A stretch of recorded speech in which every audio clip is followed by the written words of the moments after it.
कालपासून हिअरिंग होती, आज मी संपवली. माझ्या याच्याप्रमाणे मी असं म्हणतो, लोकशाहीची कन्सेप्ट आणि UAPची कन्सेप्ट या दोन वेगवेगळ्या आहेत.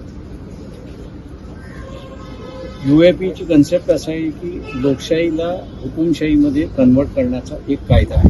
त्याच्यातले वेगवेगळे प्रोव्हिजन्स आहेत, ते कोर्टाला दाखवतो. त्याच्यामध्ये काही अधिकार जे आहेत ते कोर्टाचे आहेत. कोर्टाचे अधिकार सुद्धा पार्लमेंटने स्वतःकडे घेऊन लेजिस्लेट केले आणि त्याच्यामुळे हे पार्लमेंटला लेजिस्लेट करण्याचा अधिकार नाही.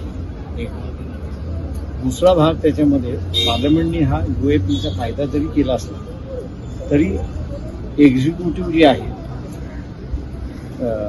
काउन्सिल ऑफ मिनिस्टर्स यांना लागू करण्याचा त्याच्यामध्ये प्रोव्हिजन नाही आहे आणि तो प्रोव्हिजन नसल्यामुळे लागू करता येणार नाही अशी परिस्थिती. तिसरा मुद्दा जो आहे त्याच्यामध्ये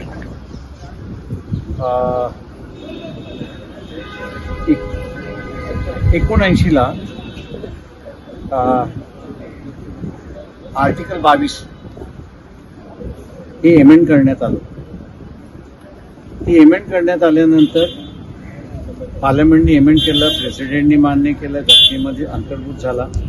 पण ते लागू कधी होणार याच्या तारखा ज्या आहेत त्या अजून निश्चित नसल्यामुळे जुने कायदे जेवढे आहेत ते जुने कायदे रद्दबादल होतात आणि नवीन कॉन्स्टिट्युशनल अमेंडमेंट लागू न केल्यामुळे हे प्रोव्हिजन तुम्हाला लागू करता येईल. प्रिव्हेंटिव्ह डिटेन्शनचं जे प्रोव्हिजन आहे ते तुम्हाला लागू करता येत नाही आणि त्याच्यामुळे हा कायदाच रद्द करा ही मागणी मी केली.